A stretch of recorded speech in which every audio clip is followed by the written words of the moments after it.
All right, everyone. Well, welcome to our very last live lecture recorded session.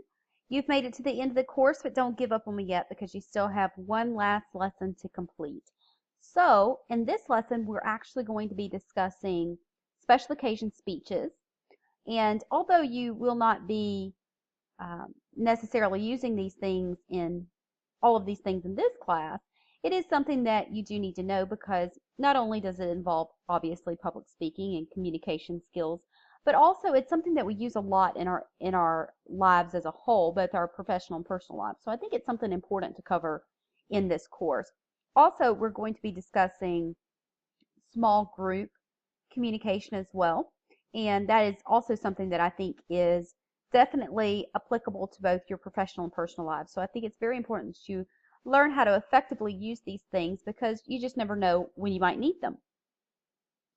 So with that in mind, what is a special occasion speech? Well, by definition, a special occasion speech is, it's kind of broad. So I'm going to cover a few things first. Special occasion speeches are speeches that help give occasions their specialness. Um, Special occasion speeches are often given at christenings, weddings, funerals. In regards to a funeral, I'm talking usually about a eulogy. Graduation speeches, which I hope that you make sure to do at your own graduation parties when that time comes for you. Award ceremonies. You've seen these on award ceremonies in both music and the entertainment industry as a whole. Any kind of award acceptance speech is going to fall under the special occasion title.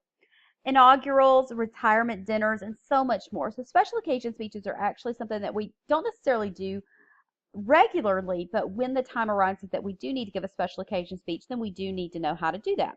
So special occasion speeches are different than any other speeches we've discussed so far in the course because they may, even though they do convey information and they even persuade people at times, that's not really what their primary purpose is.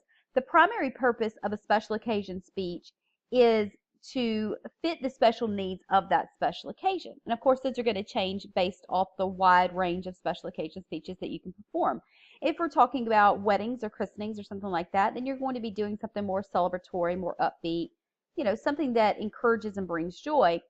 Whereas you are possibly doing a eulogy at a funeral or something along those lines, well, of course, then the special occasion is obviously going to change, and that's going to be more of a tribute style. But we're going to go over all of these things in great detail a little bit later. Now, a speech of introduction is actually a type of special occasion speech.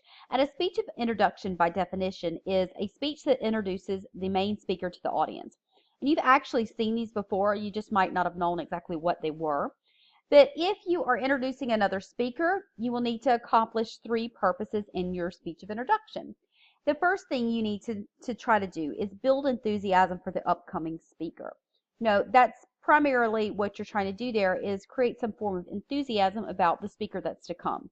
You can do that in a lot of different ways, and I'll give you some examples a little bit later on in the lecture. You also want to build enthusiasm for the speaker's topic. It's important that people aren't just interested in the speaker that's coming up or their, possibly even their like celebrity status or something along those lines, but also they need to be enthusiastic about what the topics can cover as well. And then also you want to try to establish a welcoming climate that will boost the speaker's credibility. Now we're going to talk about this a lot further in just a moment, but make sure that you don't over-sing their praises, so to speak. You want to create, there's a fine line there. You want to create a welcoming climate because that does help to boost the speaker's credibility, but you don't want to be overly complimenting in any way because that can stress the speaker out a little bit or it could put unrealistic pressures on them. Now, a good speech of introduction can be a joy to hear and it can ease the task of the main speaker. It can make them feel more comfortable, more welcomed. It can create an environment that is conducive for them to deliver their speech. So a few guidelines for speeches of introduction are: be brief. Remember that the purpose of a speech of introduction is not to focus the attention on yourself, but rather on the main speaker. So kind of monitor what you're saying. Make sure that you are being brief and being clear and being accurate. We're going to talk about a few of those things in just a moment. But you want a speech of introduction to be generally no more than about 2 to 3 minutes. Now, it can be shorter if the speaker is already well known. And I have an example here. And the example says, distinguished guests, the President of the United States. You've probably heard a few times of someone do a speech of introduction. Maybe it was a televised speech or something like that, where they've said distinguished guests or something along those lines and then just said the President of the United States. Well, the reason they left it that short, and I know that is very brief, but the reason they did that was because the President of the United States is so well known that any other further comments or remarks that you might have would probably seem to be almost inappropriate, and I have here almost silly as well. There's no need to establish credibility there. There's no need to go into his past experiences and so forth. He's known to us. He's our president. So anything else just seems over the top. Also, another guideline for a speech of introduction is to make sure your remarks are completely accurate.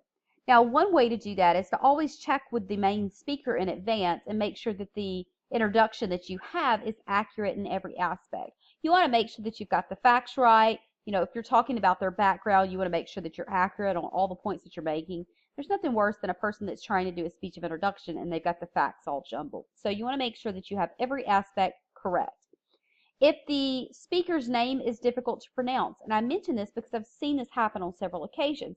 If the main speaker's name is difficult to pronounce, and of course you're doing a speech of introduction, so you do need to know how to pronounce that person's name, you want to ask how to pronounce the name in advance and then work on that and practice it. So don't ask the day of, how is it that but how do you properly pronounce your name? You want to ask that well in advance, give yourself time to practice it a little bit. That way you're comfortable with the person's name and you want to make sure that you are accurate with that information. Another guideline for a speech of introduction is to adapt your remarks to the occasion. And I actually talked about this just a couple of slides back, but you are probably going to be constrained by the nature of the occasion.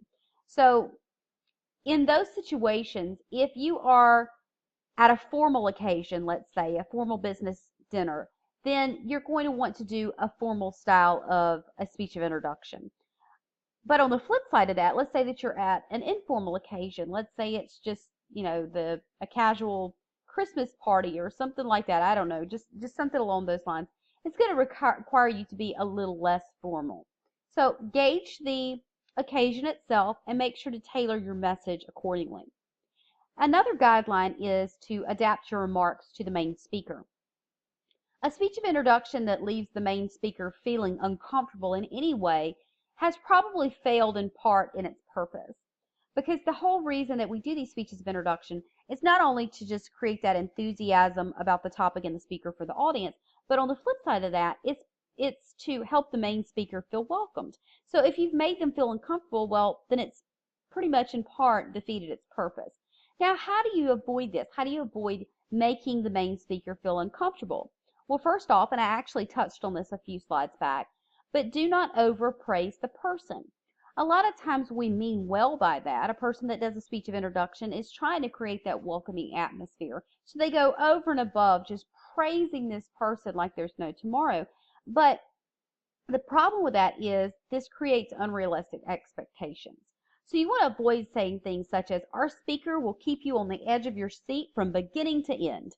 Well, things such as these, like I said, they create expectations that are almost impossible to fulfill, and they really just make the main speaker feel uncomfortable. So we want to avoid that. Also, and I've heard this done on many occasions as well, you don't want to give off embarrassing details of the speaker's personal life or make remarks that are in poor taste. And I have an example here. But you want to avoid things, and I know this one's kind of blatant, but you'll get the gist of what I mean by this. You want to avoid things such as this. I've known Margaret Fillmore since she was 10 years old, and she used to dream about marrying Justin Timberlake. Yet here we are, and she is just marrying Bob today. Well, while this speaker may find this funny and maybe tried to, create a humorous moment there, it will probably not be funny to everyone else, especially to Margaret, and it may even be hurtful to her. So we want to, again, try to adapt your remarks to the main speaker. Try not to make them feel uncomfortable. and don't give off embarrassing personal life details or make remarks that are in poor taste for that matter. Another guideline for a speech of introduction is to adapt your remarks to the audience. Your aim is to make this particular audience want to hear this particular speaker on this particular subject. So pay attention to what I'm saying there. Your aim is to make this particular audience want to hear this particular speaker on this particular subject. So you really have to adapt your remarks to create that interest, to build credibility, and to create enthusiasm about not only the speaker, but the subject or the topic as well. Now, if the speaker is not well known, because I know I just gave you the example of the president, but if the speaker is not well known to the audience, then you're going to need to establish his or her credibility by possibly recounting some of the speaker's main achievements and explaining why either he or she is qualified to speak on this topic. You know, if they are well known, you're going to want to avoid that. But if it's someone that people just are not familiar with, you're going to want to go over a few of those things. Another guideline for a speech of introduction is to try to create a sense of anticipation and drama. Now, again, this is not a, you want to kind of limit this a little bit. This is not a theatrical play, and so forth. But, it's always good to have that sense of anticipation about the topic and the speaker, as well as a little bit of drama there. And this can be done by saving the speaker's name for last. A lot of people do this technique, and I think it works really well. And here's an example. Ladies and gentlemen, it is my privilege to introduce to you a tennis legend. You've been watching her play for almost 20 years. Few of us can forget her early matches against Steffi Graf, her 5 Wimbledon championships, her 29 Grand Slam titles, or her 4 Olympic gold medals. The story of how she climbed to the top of our sport is well known. After starting the game at age 4, she turned professional when she was 14, along with her older sister, Venus. She quickly emerged as a rare talent and a fierce competitor, but nothing comes without a struggle. In addition to the on-court competition, she has dealt with off-court issues such as mental fatigue, health scares that nearly ended her career, and debates over women, race, and body image. Today, she's going to talk to us about playing through the struggles of life and remaining resilient in the face of adversity. I also hope she'll give us some pointers on perfecting our backhands. Please give a warm welcome to Serena Williams.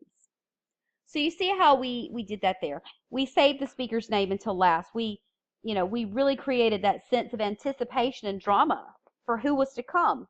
And then we introduced it at the last little bit there. And I know that, you also might be interested in this as well. Notice how that was brief, but it was clear. Speeches of introduction do not have to be very long, like I said before. So this is actually a pretty good speech of introduction. Okay. Another type of special occasion speech are speeches of presentation.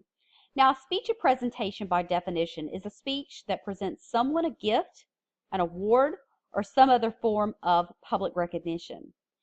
These speeches are also usually brief, and they may even be no more than a mere announcement of some sort, or even can be up to 4 to 5 minutes long, but definitely no longer than that.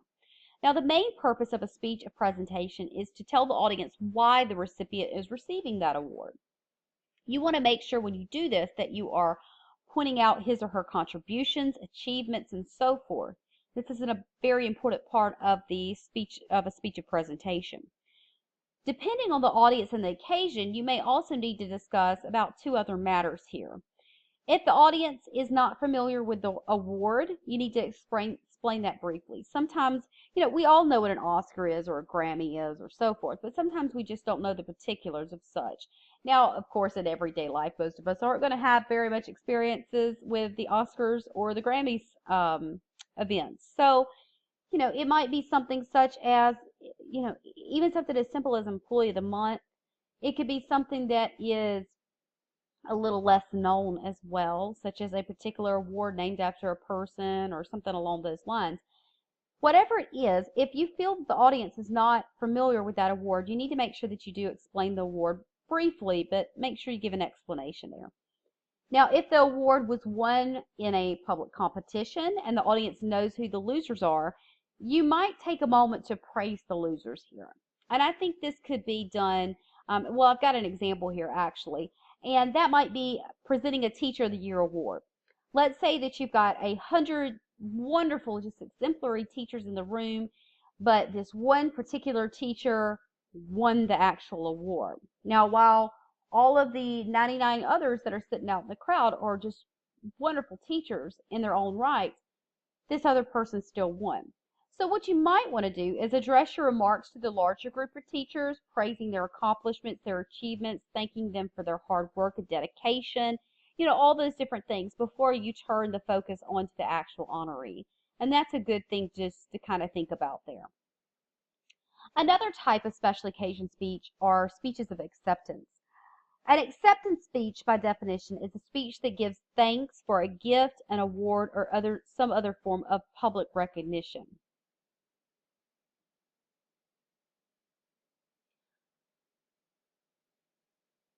Make sure that when you are delivering this type of speech, that you thank the people who are bestowing the award and also recognize the people that helped you gain it.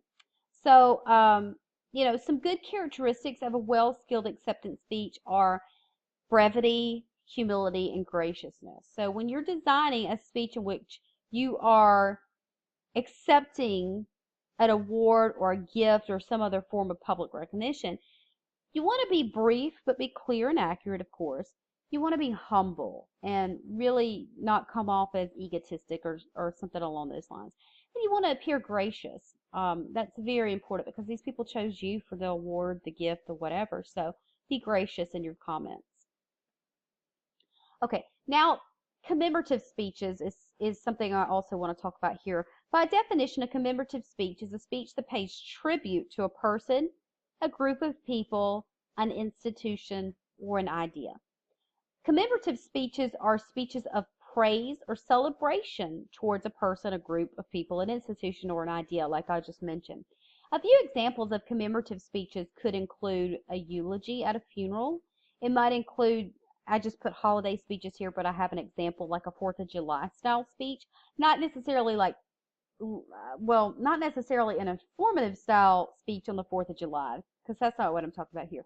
But paying tribute to the brave, soldiers that fight for our freedoms every day. Something along those lines. And then dedications also would be a commemorative speech as well. This speech can be very similar, though, to an informative style of speaking, as you have to give the audience information about your subject. So it does have informative speaking traits in it. You may use these elements that I'm just about to list for you here to illustrate the achievements of your subject, whatever that is. Examples are great things to use in commemorative speeches. Testimony is a wonderful thing as well. And you can even use facts and statistics. It just depends on, of course, how you use it. However, don't forget that your main purpose of this type of speech, a commemorative speech, is not to inform your listeners, but rather to inspire them. You want to heighten their appreciation of or admiration for that person, that institution, or that idea that you're praising. And I have an example here as well. If you're paying tribute to someone, you can't simply recount the details of that person's life.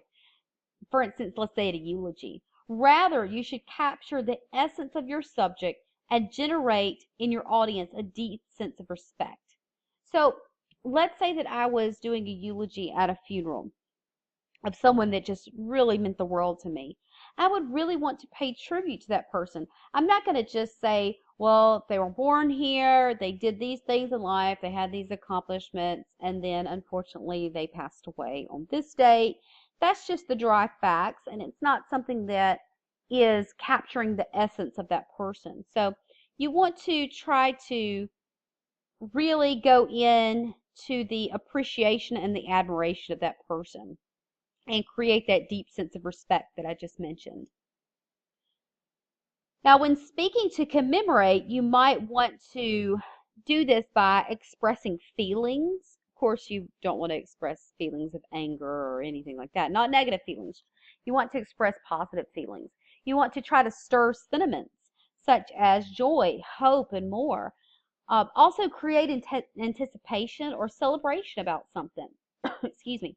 If you're doing a eulogy, then you might want to um, lament and console, or perhaps even create admiration or respect for that person, just like we just discussed. Okay, so we're going to flip subjects for the remainder of the lecture, and I want to talk about small groups because this is something that you're going to use in both your professional and personal lives. There's going to be times in, like I said, your professional or personal lives in which you're going to find it necessary to speak in a small group setting. And this might be in the business setting. It could be working in groups with classmates. It could be working in volunteer positions and just so much more. Most of you have probably even already spoken this type of setting, but just really didn't um, know about it or think about it in these terms. So what is a small group? Well, by definition, a small group is a collection of 3 to 12 people who assemble for a specific purpose. So 3 to 12 people, that's pretty much what the limit is there. But I do want to throw this in there. A group of 2 persons is actually called a dyad. Just so you know, it's called a dyad. In small group communication, all participants are potentially speakers and listeners. So it's a little different than the public speaking setting because you're going to be both a speaker and a listener in this group setting.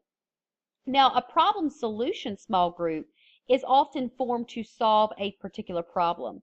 A few examples that I have here of a small group in which they would be a problem solution small group would be a business group considering ways of increasing sales, or perhaps a church group discussing how to raise funds and provide for the needy, or even a group of parents working to improve daycare facilities. All of these types of groups would be problem solution small groups in that they are formed to help to solve a particular problem. You will almost surely be a member of many, not just one, many problem solution small groups during your lifetime. Trust me. And if most of you went back and really thought about some of the things you've done in your own lives, you'd find that you've already been a part of many small groups and probably even problem solution small groups. So small groups versus public speaking. Although speaking in a small group it's not the same as public speaking, it does involve similar skills. Members of a small group influence one another through communication, and we do that with public speaking as well. As a participant in a small group, you might influence your colleagues by giving them important information, by encouraging them to speak, or by convincing them to change their minds, even by getting them to end a meeting of the group. Well, what about leadership in small groups? That's a good question. Small groups often make better decisions than individuals do, but to do so, they really need effective leadership. By definition, leadership is going to be the ability to influence group members so as to help achieve the goals of the group. There are different kinds of leadership as well, and I want to discuss these. Sometimes there is no specific leader as members have equal influence. I personally feel, though, that, and your textbook doesn't go into this, but I personally feel that this is generally not the case. Usually you do have a leader of some sort, which we'll discuss what I mean by that in just a minute. But an example of this could be a class project in which you and several classmates are working together. From time to time, each of you will help the group move towards its goal by suggesting when and where to meet, by outlining the strengths and weaknesses of a certain viewpoint, by resolving disagreements among other members, and so forth. Notice how when a need for leadership arises, such as in this situation, that any of these members will choose to provide the necessary leadership. So that's a little bit of a different scenario there. I wouldn't say that it's too common, but we'll talk about different examples now of leadership. The next one I want to talk about is implied leadership, and by definition, that is a group of members to whom other members defer because of his or her rank, experience, or other qualities. An example of implied leadership is If a business meeting includes one vice president and several subordinates, the vice president will probably become the implied leader. And that's because they are the person to which the other members are going to defer to because of his or her rank, their expertise, or other qualities such as their vice president title. Another type of leader would be an emergent leader. And by definition, that is a group member who emerges as a leader during the group's deliberations. Sometimes, in certain situations, groups will start off with absolutely no leader, but may take on an emergent leader later on.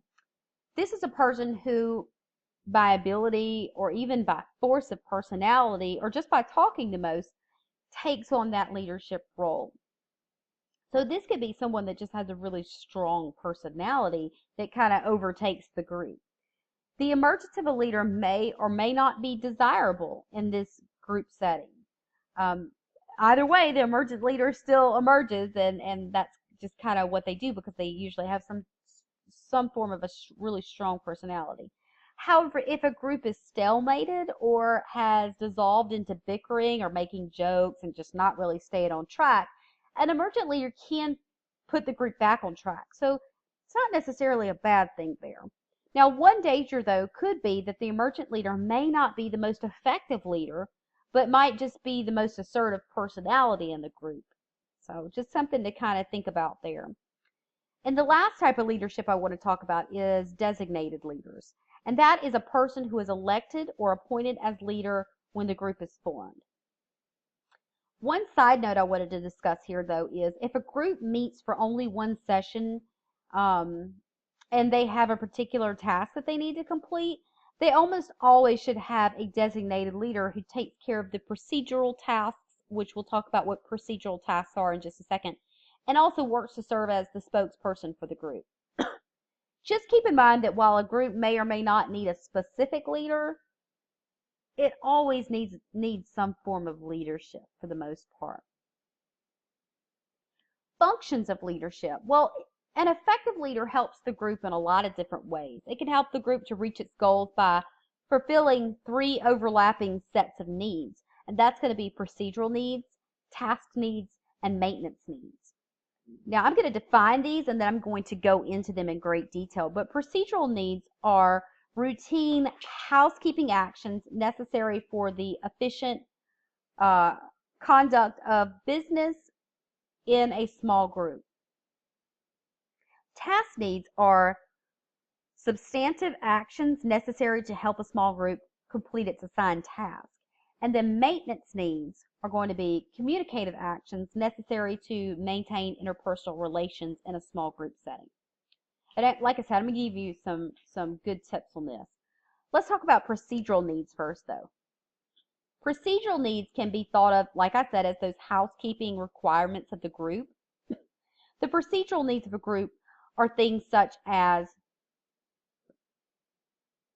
deciding when and where the group will meet, reserving the room, checking the number of chairs, making sure the heat or the air conditioner is turned on in the room, setting the agenda of each meeting, starting the meeting, taking notes during the meeting, preparing and distributing any handouts needed for the meeting, and also summarizing the group's progress at the end of the meeting.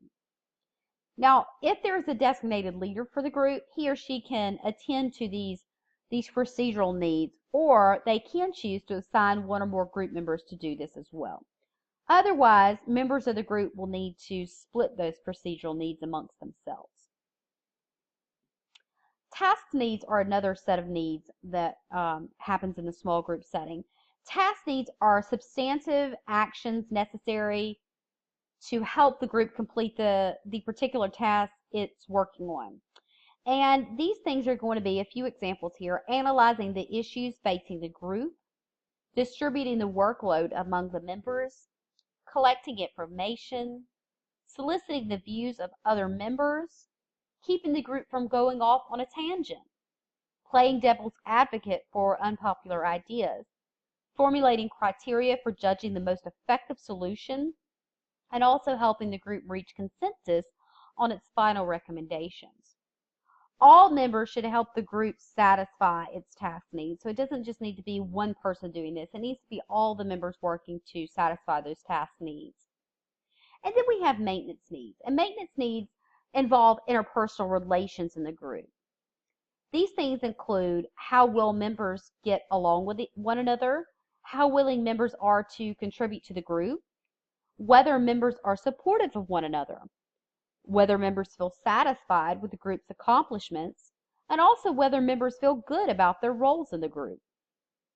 Now, if interpersonal problems dominate the group discussions, the group will have a very difficult time working together and reaching a decision, much less a consensus decision. So a leader can do a lot to create and sustain supportive communication in the group by helping group members handle conflict, by working out differences of opinions, by reducing interpersonal tension, also by encouraging participation from all members, being alert to personal feelings, and just promoting solidarity within the group. Responsibilities, though, in a small group, every member of a small group must assume certain responsibilities, because that's just what you do in the small group setting. You need to make sure that you're assuming certain responsibilities. And these things are going to be to commit yourself to the goals of the group. Commit yourself to the goals of your group. Fulfill individual assignments. Avoid interpersonal conflicts. Encourage full participation. And just keep the discussion on track as a whole. Now I want to talk about the reflective thinking method. And the reflective thinking method offers a step-by-step process for discussion in problem-solving groups. And it consists basically of 5 steps. You want to first define the problem. After this, you want to analyze the problem. Next, you want to establish criteria for solving the problem. Next, you're going to generate possible solutions. And then finally, you'll select the best solution. So now let's really look at each one of these things separately. Step 1, you want to define the problem. So before a problem solving group can make progress, it has to know exactly what problem it's trying to solve. Now, the best way to define the problem in this type of setting is to phrase it as a question of policy. Now, by definition, a question of policy is going to be a question about whether a specific course of action should or should not be taken. And I have a great example here to help you understand this. An example might be, what measures should our schools take to improve on-campus security for students? What measures should our school take to improve on-campus security for students? So you see there that it's asking whether a specific course of action should or should not be taken. Questions of policy usually include the word should. That's something to remember there. So if you see the word should, it's probably, in that question, it's probably a question of policy. Step 2, you want to analyze the problem. I put this on here because I see this happen too often, but too often groups tend to start mapping out our solutions before they have a firm grasp on what's wrong with the situation. Investigating the problem will allow thoroughly, for that matter, investigating it thoroughly, analyzing the problem thoroughly will allow the group to be in a much better position to devise a workable solution. Now, when we analyze the problem, you should pay particular attention to 2 questions. How severe is the problem? You want to investigate its scope, determine how many people it affects, and assess what might happen if it's not resolved. And then the second thing you want to pay particular attention to when analyzing the problem is you want to look at what are the causes of the problem. You want to check the history of the problem and learn what factors contributed to it. Analyzing the problem requires research, so make sure to dig in with that research. Step 3 is to establish criteria for solutions. You must establish criteria to guide you in your decision. So once your group has defined the problem and analyzed the problem, you shouldn't just jump in immediately to start proposing solutions. Instead, you should establish criteria or standards for responsible solutions. Now, by definition, that criteria there means standards on which a judgment or a decision can be based. Step 4 is to, generate possible solutions. So once your group has a problem defined, has analyzed the problem, has established that criteria for a solution, and has that firmly in mind, you're ready to discuss possible solutions. Your goal at this stage is to come up with the widest possible range of potential solutions, not to judge the solutions at this point. That's actually going to be in the next step. So just come up with the widest possible range of potential solutions to the issue. Many groups find the technique of brainstorming to be quite helpful in this stage. By definition, brainstorming is just a method of generating ideas by free association of words and thoughts. Brainstorming, though, really has two advantages. It encourages creativity, and it also encourages equal participation. So brainstorming can be a great way to come up with potential solutions to the problem. And then we're at the final step. Step 5, select the best solution. So after potential solutions have been listed, after you've brainstormed them, it's time to evaluate them. The best way to do this is to discuss each solution with regard to the criteria that you established in step 3, and then move to the next solution and so on. So really judge each possible solution in regards to the criteria you established in step 3. This orderly process, the reason we do it this way is because this orderly process ensures that all potential solutions receive equal consideration. The group should also try to reach a consensus at this point. And a consensus is going to be a group decision that is acceptable to all members of the group. So that's what we want to strive for there. And with that in mind, that is it. If you have any questions or comments about the live lecture, the material as a whole, or just anything in the course, feel free to reach out to me using the email feature in the course. Otherwise, I am absolutely just so proud of you guys. You've made it to the end. Don't give up yet, though, because you have a little bit still left to do to end the course successfully. And if you just keep up that determination, I know you can do anything you want to in life. So my best wishes on your future endeavors, and thank you so much. I hope to see you guys around.